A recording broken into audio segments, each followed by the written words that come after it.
guys, welcome back to the Laux Family Farm. I'm Amber, and today I am going to be showing you how we built a string trellis for our tomatoes in my kitchen garden beds. This is the finished product of our new string trellising system. There are 4 tomatoes planted in this raised garden bed. It is a 4x8, so spacing wise, we really only could fit 4 tomato plants.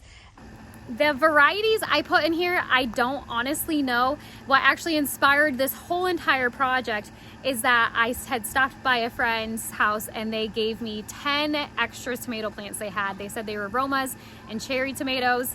Here are the other ones that I'm going to go find space in my larger vegetable garden.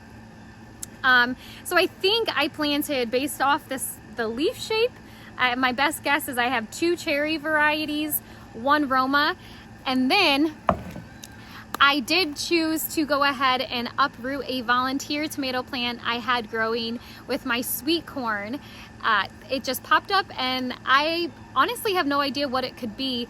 I'm thinking there's a good chance it might be a brandywine or a beefsteak, but it could also be some sort of Roma variety. Those are the ones I had growing last year in this area, and those are the tomatoes I typically fed to my chickens.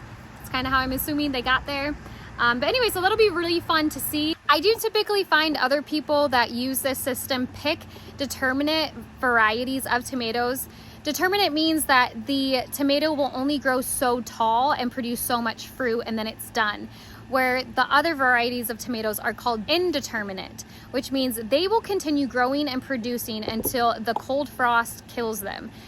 Now, the reason I asked my husband to build me a trellising system like this is because this is in the growing space that I call my kitchen garden. I have 4 4x8 raised garden beds here, and they are right off the back of my house, which is connected to our kitchen. So hence the name kitchen garden bed. I like to keep a lot of the vegetables and things I would need to make a fresh salad or have fresh vegetables to go on sandwiches for lunchtime and things like that. So because it is right off the back of our house, we have a small patio deck, and I didn't want something that was an eyesore, and I felt like these 2x4s really is just a nice clean look. So the very first thing we did to start the project is we determined how high I wanted the 2x4s to be for the tomatoes to grow. Now, what we kept in mind is that I am the main one that gardens. Well, actually, I am the only one that gardens. Alex just is here to help when I need it. So I am going to be the one that is harvesting. I am a whopping 5 feet 0 inches. And so we knew that this would have to be at a height that I could actually reach to get the fruits from. That's how we determined the height for the 2x4. Next, Alex drilled holes at the top of both 2x4s for the metal piping.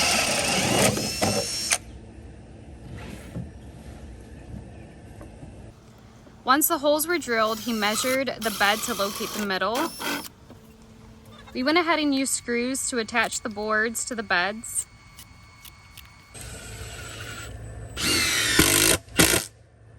At that point, we were able to add the metal piping. We did want to choose some sort of end cap, so my husband went ahead and cut EMT couplings in half to use as a sort of end cap to make sure that the metal piping stayed in place. The next step was attaching the vegetable twine. We wanted the 4 tomatoes to be spaced out evenly, so we made sure we made marks. After measuring and marking exactly where we wanted each tomato plant to be, I went ahead and planted them, watered them in, got the clips, and added 1 clip per each plant to start training them to grow up the strings. So the really cool thing about these clips come in a bag like this from Amazon. I'll be sure to link in the description below. You make sure that the string goes in the middle and is pinched so that it doesn't move up and down. So I'll show you. So I'm going to take the clip, make sure the string is tucked and pinched in between, and then I'm going to clip it. And now, because it's pinched on this rope, it's not going to move up or down, and it'll stay in place. And then at the end of the season, I'll just unclip them and be able to store them and save them for the next growing season. I'm using these, although I'm sure there's plenty of other things out there that will work just as well as these clips. Alex did come back and go ahead and put in a stake system, again using some piping. That way we were able to keep the string nice and tight and just have more security for our tomatoes as they grow large and climb the string. And overall, I am so happy with it. I think it looks so nice and clean, and it is not an eyesore at all. All right, guys, thank you so much for joining me today. If you liked this video, give it a thumbs up and hit that subscribe button. I'll see you next time. Bye. He's a good boy.